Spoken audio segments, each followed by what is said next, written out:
জাতীয় কবি কাজী নজরুল ইসলামের গানের চর্চা, প্রসার এবং তার জীবন ও সৃষ্টি নিয়ে গবেষণার স্বীকৃতি হিসেবে এবছর গবেষক অধ্যাপক আনোয়ারুল হক এবং সঙ্গীতশিল্পী শবনম মুস্তারীকে নজরুল পুরস্কার দিচ্ছে বাংলা একাডেমি।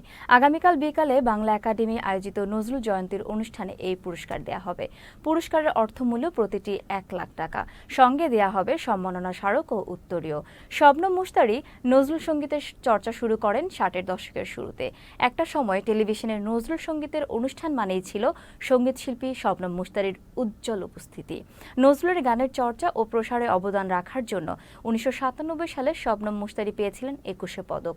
আর কুমিল্লার মোগলটুলিতে ১৯৫২ সালের ১৯ জানুয়ারি জন্ম নেয়া আনোয়ারুল হক চট্টগ্রাম বিশ্ববিদ্যালয়ের সাহিত্যের ছাত্র ছিলেন। জীবনভর অধ্যাপনায় কাটিয়ে দেওয়া এই শিক্ষক গবেষণায় মগ্ন থেকেছেন নজরুলের জীবন সৃষ্টি নিয়ে।